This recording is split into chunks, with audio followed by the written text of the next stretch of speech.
Assalamualaikum, salam sejahtera. Video kali ini saya tujukan khas kepada pelajar-pelajar FYP, terutamanya yang duduk di bawah saya. Seperti yang dijanjikan, saya dalam video ini akan cerita, akan beri maklumat kepada anda apa yang perlu ada dalam chapter 1, 2, 3, 4, 5 dan juga reference.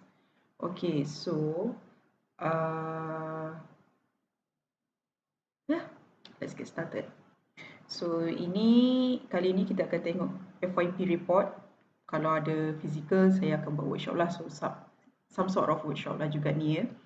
So setiap permasalahan ada solutionnya, dan awak sebagai seorang pelajar bukan sahaja belajar, tapi juga untuk come up dengan solution permasalahan-permasalahannya. Jadi setiap kali jadi di hujung diploma, di hujung degree, even master PhD pun awak perlu buat report, final year report, di mana awak cari satu permasalahan, awak bincang dengan supervisor awak dan awak cari solution. Jadi mana nak start? Apa masalah yang perlu saya ambil? Apa benda ni semua ni kan? Jadi awak fikirkanlah tajuk yang berada di sekeliling awak yang berkaitan dengan kejuruteraan awak. Kalau awak electrical, dia akan fikir pasal electrical. Kalau mechanical, architecture, semualah. Jadi awak sebagai seorang pelajar civil engineering student, so you have to look at your surrounding, look at the problem, and you want to kaji dengan lebih mendalam problem itu, supaya kita ada jalan penyelesaian yang kita dapat membantu community balik. Okay, so dalam final year report FYP lah FYP, dalam buku tu dia akan ada abstract chapter 1 sampai chapter 5. Ini yang orang kata basic lah, basic chapters yang perlu ada: introduction, literature review, research methodology. Introduction seperti pengenalan kepada apa masalah awak buat ni. Okay, kalau saya buat pasal evapotranspiration dalam hidrologi, yang mesti belajar dan mesti pernah dengar evapotranspiration tu. Jadi apa masalahnya dengan evapotranspiration sampai saya nak kena buat research tentang itu? Jadi saya ceritakan dalam introduction. Kemudian literature review. Literature review ni apa kajian orang yang sebelum saya buat kajian, orang terdahulu, 15 tahun, 100 tahun dulu. Tapi tak adalah kita ambil selama tu. Kita biasanya ambil literature review ni 5 tahun ke belakang. Kalau kita sekarang 2020, so 5 tahun 2015 sampai tahap 2015 yang sepatutnya diambil. Kalau tak ada, tak cukup, baru kita tengok lagi ke belakang. Kemudian research methodology. Inilah yang the heart of your FYP report. Awak jumpa supervisor, kata saya ada masalah pasal evapotranspiration. Supervisor tu mesti akan tanya, okey, jadi awak nak buat apa? Dia akan tahu problem statement. Awak akan bagi tahu dia problem statement sekian. Kemudian bila dah ada problem statement, kita akan tengok, okey, kita sepatutnya jalankan macam ni, kita kena buat method macam ni, kita kena tengoklah dengan data analisis macam ni. Itu semua yang awak bincang di permulaan itulah yang masuk dalam research methodology. Kemudian barulah kita masuk kepada result and discussion. Bila dah ada result, bila dah awak discuss dengan result tu, pasal result tu, then only chapter 5 conclusion. Conclusion tu kan biasanya 3 page, okay? Tak lebih lah daripada 10 page tu, sebab dia hanyalah conclusion. Apa yang awak boleh conclude daripada hasil kajian awak ni? Awak dah cerita dengan saya, dah cerita dalam chapter 4 tadi yang pasal result and discussion. So conclusionnya adalah just outline sahaja. Apa sahaja conclusion. Okay, kemudian reference menggunakan Mendeley ni saya rasa dalam video lain. So untuk FYP yang berada di bawah saya, technical paper, format technical paper, ini bukan format technical paper dengan FYP report template ni akan diberi oleh saya. So you all tak perlulah fikir ini sekejap lagi formatting dia macam mana, berapa line, tab, lepas tu numbering, figure ni nak kena buat macam mana, tak perlu. Guna, pakai. Kemudian apa bahasa yang kita boleh guna untuk tulis FYP report ni? Dia boleh jadi bahasa Melayu ataupun bahasa Inggeris. Tapi saya syorkan kepada FYP under saya, bawah saya, gunalah bahasa Inggeris. Sebab bukan semualah, majoriti reference awak tu akan berada dalam bahasa Inggeris. Jadi, why bother to translate in bahasa Melayu? Betul tak? Lagipun, English is a universal language. I'm not saying that you cannot use bahasa. Boleh guna bahasa.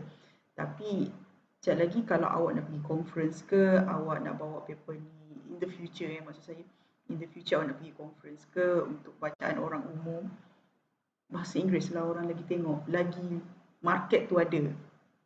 Okey, kemudian konsep paper and proposal itu bermaksud macam kalau ini saya bercerita bukan pasal diploma untuk juga degree awak nanti.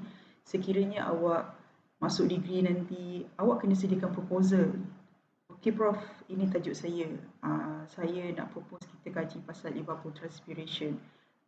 Proposal awak tu adalah dalam bahasa future tense sebab awak baru nak buat. Tapi bila final report, FYP report, itulah yang akan berada dalam bahasa past tense. Okay? Bahasa Melayu atau bahasa Inggeris is really depends on you and your supervisor. Kalau UKM memang bahasa Melayu, kebangsaan Malaysia kan, jadi diorang akan minta diorang punya graduates to do the final report in bahasa. In any other university, it really depends on you. Jadi, supervisor saya sebagai supervisor awak, saya minta dalam bahasa Inggeris. Improve your language also, improve your English. So, abstract. Jadi, abstract ni,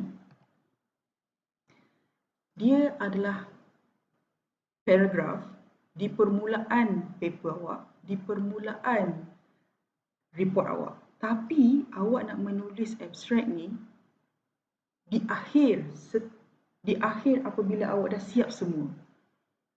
Kenapa abstract ni penting? Sebab bila awak tulis final year report nanti 100 page ke 50 page ke atas, orang tak akan baca semua. Contoh saya berkenaan evapotranspiration. Ingat dalam media kita bercakap pasal evapotranspiration ataupun ET. ET ni kalau saya nak buat kajian pasal ET model untuk estimate.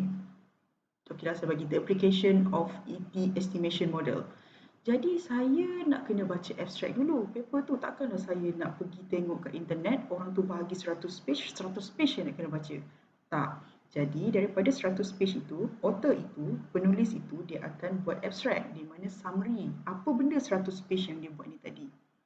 Jadi taklah makan masa saya tengok dia ET. Tapi sebetulnya dia buat ET untuk pertanian, bukannya ET untuk potential ET. Jadi dah lain. Jadi tak perlulah saya membazir masa membaca. Jadi macam tu juga awak. Bila awak ada satu tajuk, awak baca dulu abstract dia. Kena tak kena? Okey. Jadi daripada abstract tu awak boleh tahu apa?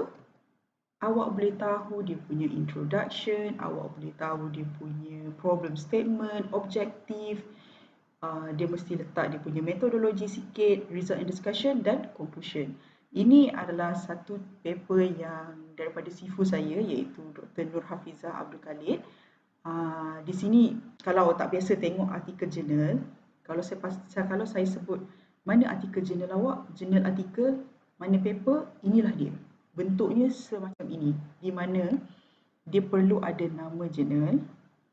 Ini palm oil fuel ash bla bla bla, ini itu tajuk paper ni, kemudian penulisnya dari mana dia bekerja, kemudian ini semua ni information sajalah. Keyword ni memudahkan awak mencari paper sebetulnya. Okey, ini keyword yang awak akan gunalah. Kalau saya nak cakap pasal ET, nak cakap pasal estimation model, kemudian pasal reference ke, potential ke, sini. Semua akan ada di sini. Memudahkan orang mencari paper tu.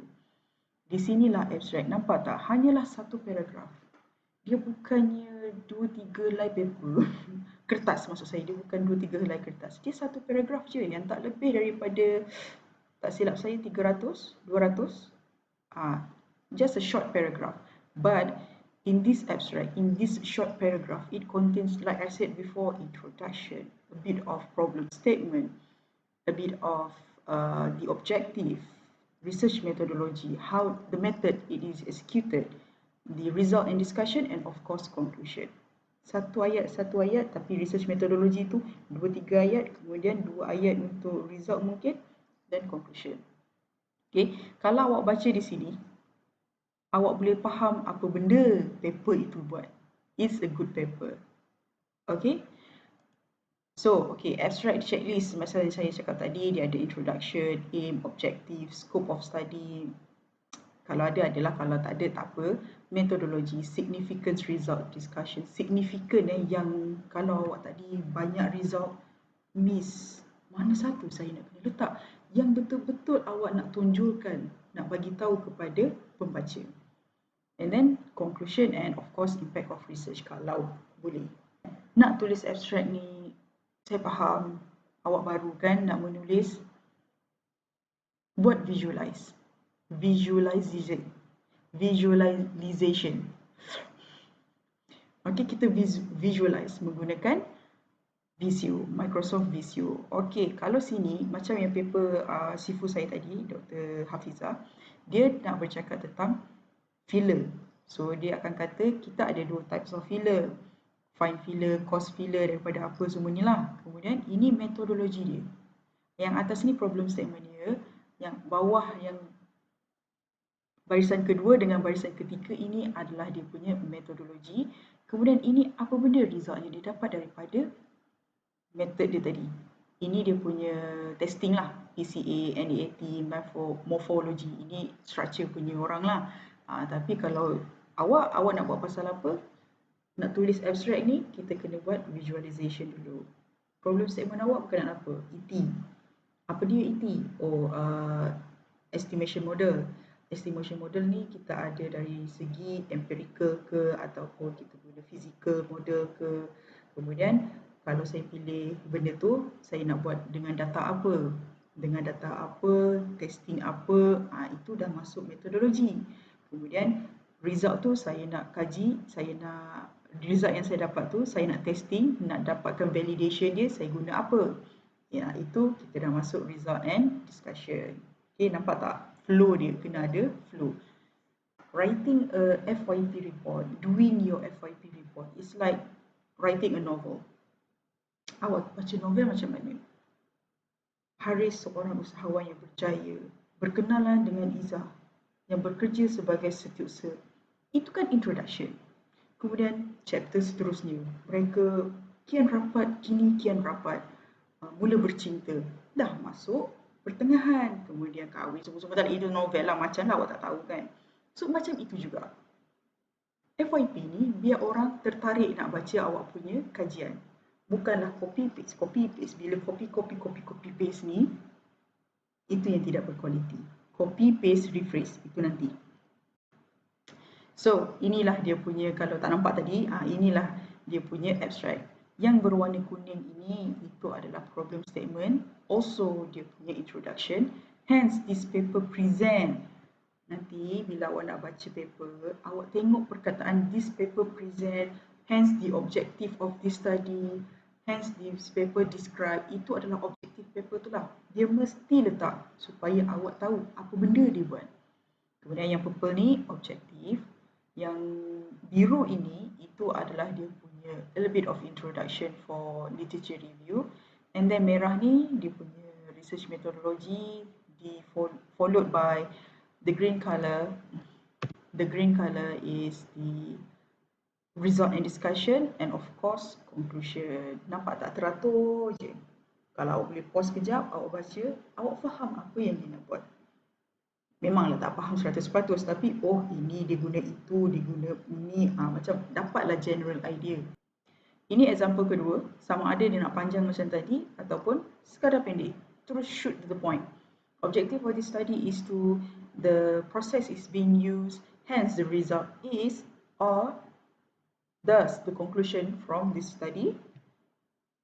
Straight to the point. Tak ada melet-melet. Okay. So now you know the abstract is the summary of your FYP report or your technical paper. Ya, setiap report mesti ada abstract dan 2 bahasa. Sebab kita bahasa Melayu kan. bahasa ibunda kita kan. Awak tulis dulu bahasa Inggeris. Sekiranya FYP awak dalam bahasa Inggeris, awak tulis dulu bahasa Inggeris, kemudian awak translate bahasa Melayu. That's the only translation in bahasa that you need to do. Abstract. Okay. Buat macam yang saya tunjuk tadi, buat visualization apa benda masalah awak, apa benda awak punya metodologi, apa benda result awak, dan awak akan dapat conclusionnya. So, chapter 1. Apa benda yang perlu ada dalam chapter 1 ni? Bab kata saya tadi, introduction. Introduce the problem to the reader. Dia mesti ada introduction. Dia mesti ada problem statement. Bila dah ada problem statement, awak mesti tahu objektif awak. Problem statement tu apa? Okey, yang macam saya cakap, ET tu tadi. Saya nak buat ET. Saya nak hasilkan empirical model yang boleh estimate ET. The estimation of the empirical model to estimate ET. Contoh. Kemudian problem statement saya, kenapa saya nak come out dengan empirical model? Sebab di Malaysia kita tak ada lagi. Contoh gitu. Di Malaysia kita tak ada lagi. Asyik kita guna empirical model. Empirical tu equation. Okay, empirical tu adalah equation. Jadi bila awak nak estimate satu benda, ET, kita biasanya guna equation daripada overseas tau. Yang digubal oleh orang luar. Orang luar tu of course lah dia untuk guna untuk tempat dia. Tapi bila kita ambil equation orang tu, so kita guna kat Malaysia, so saya nak tengok sesuai ke tak sesuai equation ni digunakan di Malaysia. Itu problem saya. Dan apa kata saya lah, apa kata kita buat another equation for Malaysia. Itu yang saya kata problem statement. Contoh, saya tak kata itu study saya. Contoh. Kemudian objektif. So daripada permasalahan saya, saya nak come out dengan equation saya sendiri. So the objective is to develop the empirical equation for Malaysia to investigate the effectiveness of let's say equation A yang kita ambil tadi daripada overseas, equation A in Malaysia climate. Kemudian mungkin yang ketiga, to compare the effectiveness of developed equation and equation A. Itu objektif. Bermula dengan perkataan to, untuk apa research ini dibuat, untuk apa. Kemudian scope of study and limitation, contoh, dia bukan scope and limitation personal, dia scope and limitation kepada kajian awak. Bukannya cakap tiada internet, tiada bekalan laptop, bukan. Dia berkenaan dengan research awak. Macam yang tajuk kita sekarang, the limitation might be the limitation of data, meteorological, weather data. The limitation might be the scope is too big, so I will going to focus in Johor State. Takkanlah kita nak ambil satu Malaysia pula kan? Kita fokus kepada satu state dulu. Ataupun satu daerah dulu. Batu Pahat, Pahit Raja, macam tu. Scope and limitation. Supaya orang kata, mungkin dia kata, kenapa awak tak buat kajian ni untuk satu Malaysia? Oh no, I already stated that in my research, it is just for Johor Bahru State. So dia tak boleh nak argue dah sebab kita dah mention awal-awal, kita dah bagi tahu awal-awal scope and limitation saya hanyalah sekian-sekian. Okay? So introduction, identify the context, the content, the context of your study, importance of your study. Highlight kan, kenapa awak nak buat research ni? You have to sell your topic supaya orang kata, oh okay, it is not just any other normal topic, tapi dia topik yang memberansangkan. So sell your FYP. Develop a case for designing statement of problem and then highlight key theoretical. Okay, ini introduction for example of introduction lah. Dia boleh start dengan macam-macam, ini pasal education. So kalau pasal ET saya, evapotranspiration is an important element in hydrological cycle and yet bla bla bla bla bla bla. So awak perlu karang, itu saya kata macam bercerita, menulis cerita. So problem statement, define what you want to investigate, clarify the outline, the limitation, answer to what is being done in your study. Bila awak ada problem statement ni awak akan bawa ke objektif. Bila awak akan bawa ke objektif, awak akan bawa ke research methodology. Bila dah bawa research methodology, dapat tak data yang awak nak tadi? Dapat tak result yang awak nak tadi? Dapat tak conclusion? So, daripada 10 statement ni lah awak akan gerakkan awak punya FYP. So, mesti menjawab, research awak mesti menjawab permasalahan awak. Okay? Contains direction to your study. So, objective must start with the word to.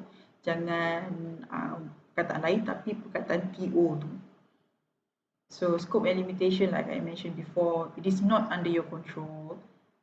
It is not your personal. It is based on the scope and limitation for your study. So, chapter 2.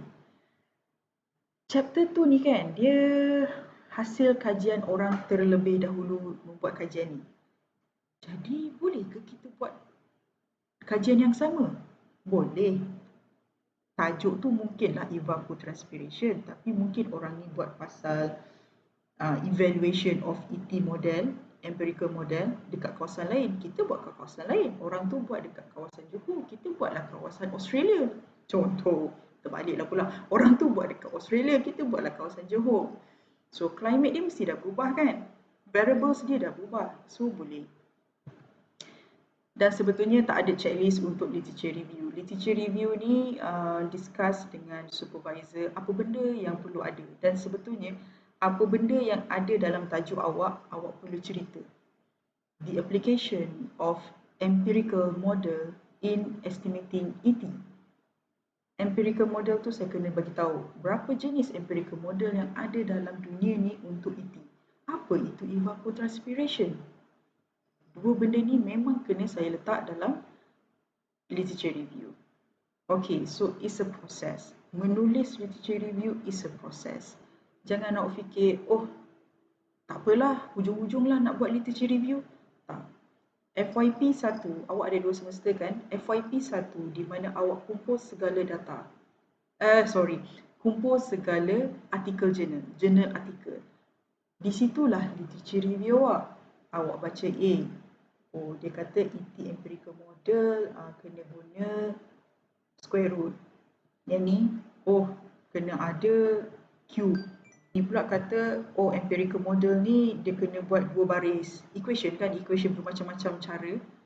Jadi, A cakap ni, B cakap ni, C cakap ni. Itulah literature review saya. Tapi takkanlah 3 je. Dia kena tambah lagi kosong-kosong kat belakang tu. Kalau literature review, pangkat PhD lah. Akan tapi, kalau sekarang untuk diploma, kalau awak nak buat case study, sebetulnya kena ada 50 ke atas. Okey, 100 ke atas. Itu yang baiklah untuk awak punya. Sebab di mana awak banyak membaca dan ada bahan bacaan tadi.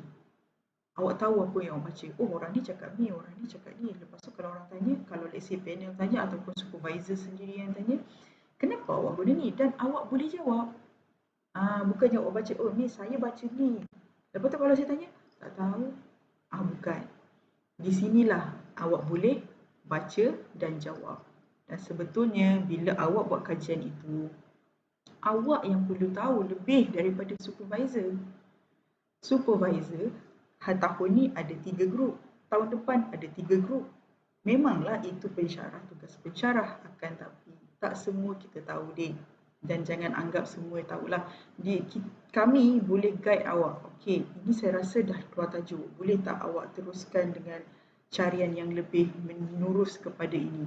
Macam tu. Okey, bagi idea kepada awak, ya itu tugas. Tapi kalau nak menjawab semua tu taklah. Awak pun perlu menjalankan tugas awak, belajar, bagi tahu, oh saya baca macam ni. Dan mungkin supervisor tu argue, saya baca macam ni pula. Baru ada sharing knowledge. Okay? Jangan ingat bagi je, pensyarah tu bagi je. FYP ni lah time awak membagi kepada sini pula. Okay?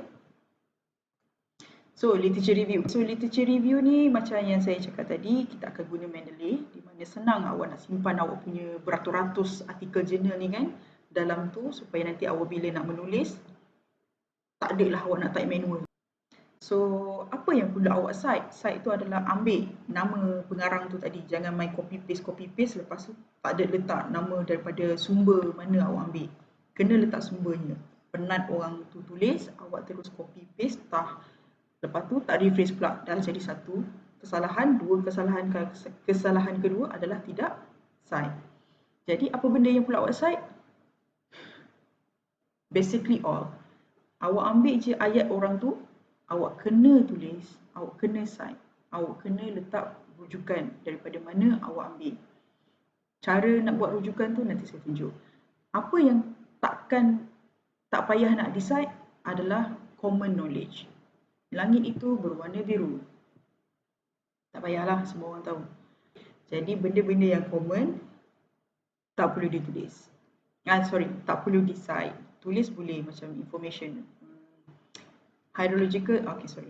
Evapotranspiration is an important element in hydrological cycle.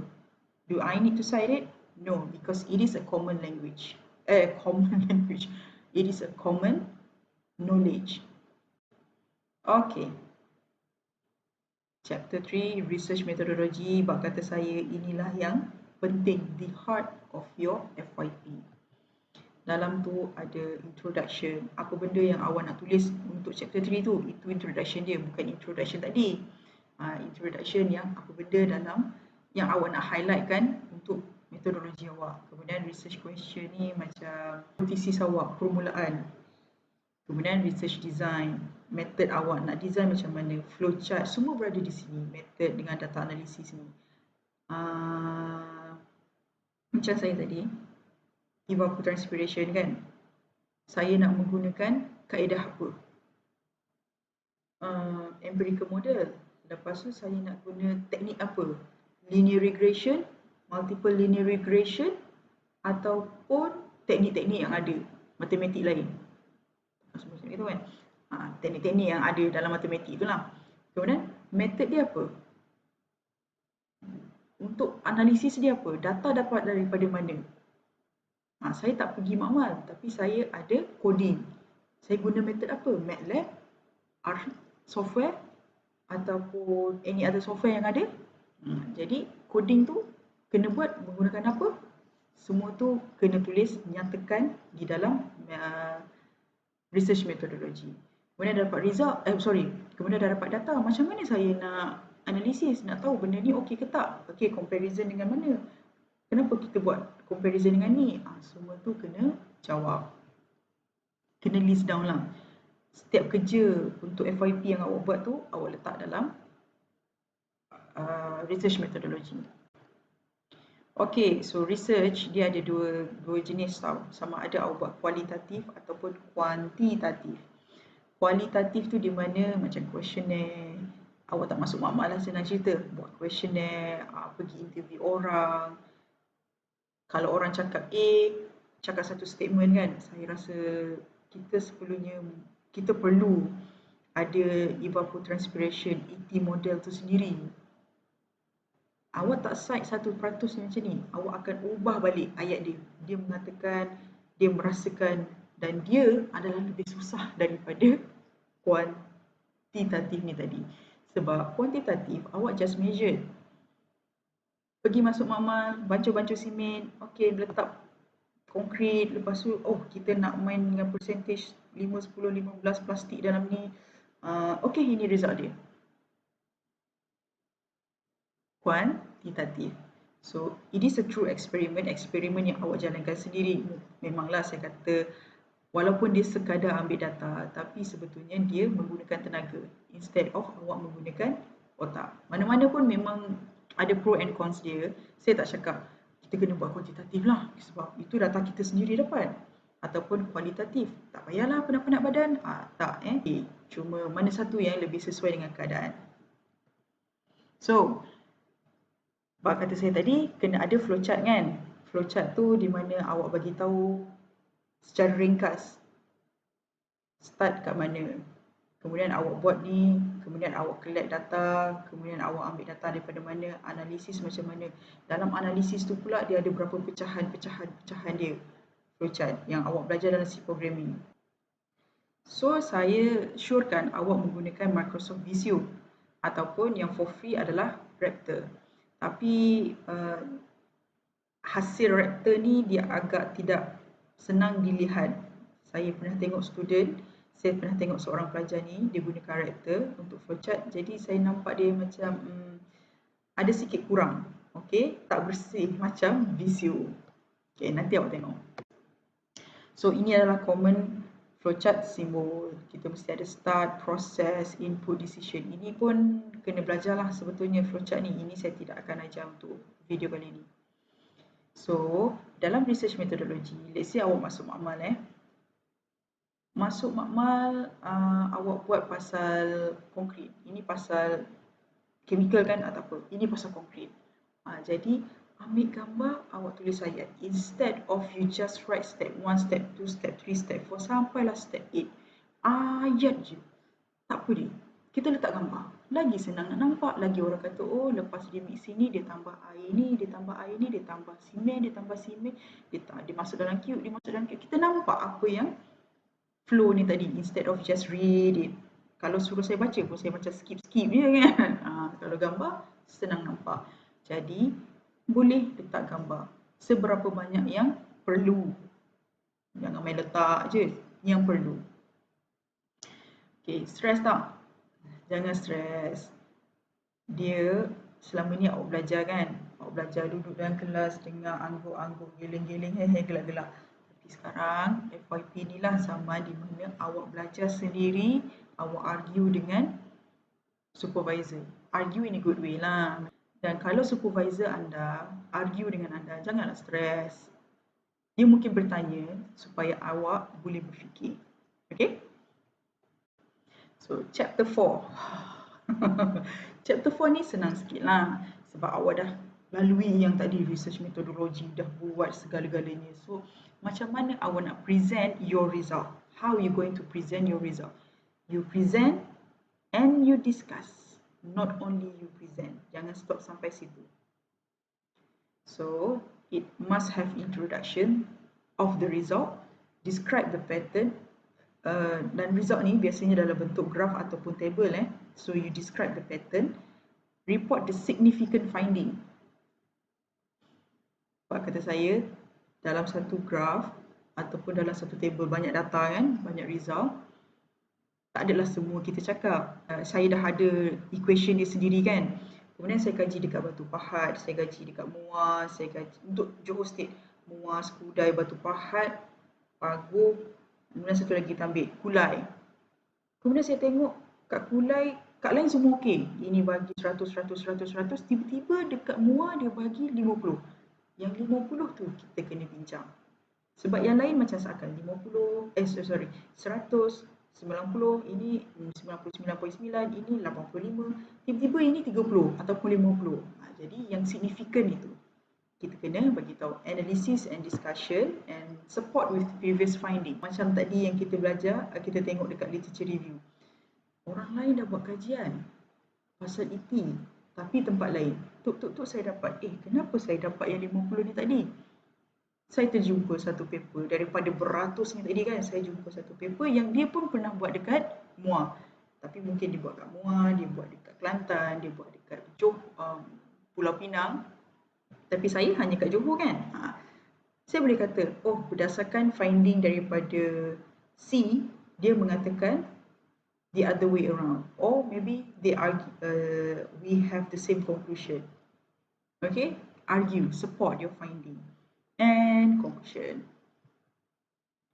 Result and discussion. Result lah. Awak just present 100, 99, 80, 88.9, 50. Itu result.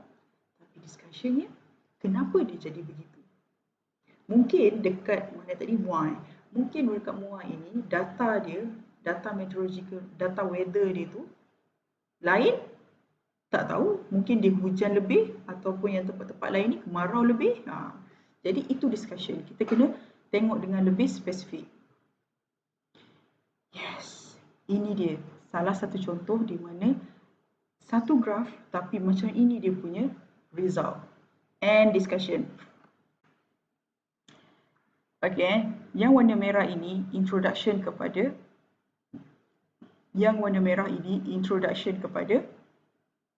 figure ni. Figure ni berkaitan dengan apa? Kemudian this test is important especially to investigate. Dia bagi tahu kenapa dia perlukan result ini. Kenapa dia tunjukkan figure ni. Kemudian yang warna purple ni dia akan bagi tahu apa finding dia lah. Okay, 90% pass, lepas tu 80% bla bla bla semua. Yang seterusnya adalah dia punya discussion. Okay, the main find filler tadi ni kenapa dia jadi begitu, kenapa dia okay. Kemudian dia support dengan previous study, barulah dia buat conclusion. Chapter 5, conclusion. Okay, conclusion ni awak just restate balik, awak just bagi tahu balik apa benda yang awak buat. Lah, dah banyak-banyak orang ni baca, panel baca kan. Apa benda dia buat ni? Oh, chapter 5, conclusion. Oh, dia nak buat ni tadi. Oh, patutlah result dia macam ni. Dia sama ada nak baca conclusion terus ataupun balik-balik chapter 1 tadi. Jadi, macam mana nak cakap chapter 1, awak bagi tahu apa awak nak buat. Kemudian awak buat. Chapter 5 ni, penghujungnya, bagi tahu balik. So, review and iterate the key point of your finding. Banyak tadi finding kan? Dekat negara, dekat negeri ni, 5 negeri ni tadi banyak data, 5 negeri pula. Mungkin saya kaji lagi untuk 3. Ada 3 result. Ini 3 result. Daripada semua tadi, 3, 6, 9, 12, 15 result. Apa benda yang paling penting? Saya bagi tahu balik. Tak adalah semua, tapi apa benda yang paling penting. Semua result untuk 15 result ini saya letak dalam chapter 4. Tapi dalam chapter 5, hanya yang terpenting. Explain why your work is relevant. Maksudnya, like I said before, sell your FYP. Kenapa penting? Apa future yang boleh jalankan untuk future work? Sell your FYP. So, keep calm and get started right away. Jangan tunggu. Yang kata, nantilah baca, nantilah itu. Tak, awak ada 2 semester je. 2 semester ni bukanlah 6 bulan. 4 bulan, 8. Itu pun belum masuk lagi awak nak study dengan subjek lain. Sebab tu, ya saya faham. FYP untuk awak, peringkat awak, tak adalah sebeban mana. Sebab tu bila awak tak jalankan tugas tu yang rasa macam lain macam yang muka kan supervisor. Sebab tu buat bincang. Tak faham, bagi tahu. Tanya. Kalau awak drag benda ni akan ambil masa yang lama tau. Sebab awak nak hasilkan buku. Report bukannya assignment biasa. Buku. Kalau atas tu tak betul, bawah ni drag lah. Dia akan jadi macam snowball. Makin besar. Dan sekiranya ada masalah dengan your colleague, your group members, you have to discuss with your supervisor. Do not wait until the last minute. Miss, si Anu dan si Polan tidak menjalankan tugas mereka. Pada bila? Esok lusa nak hantar full report. Apa benda yang boleh awak buat? Dah tak boleh. Okay? Discuss. Dan mestilah ada teamwork. Janganlah kata, dia buat kerja, tak apalah kita goyang kaki je lah. No. Ada tahu trend macam tu dan saya tak nak.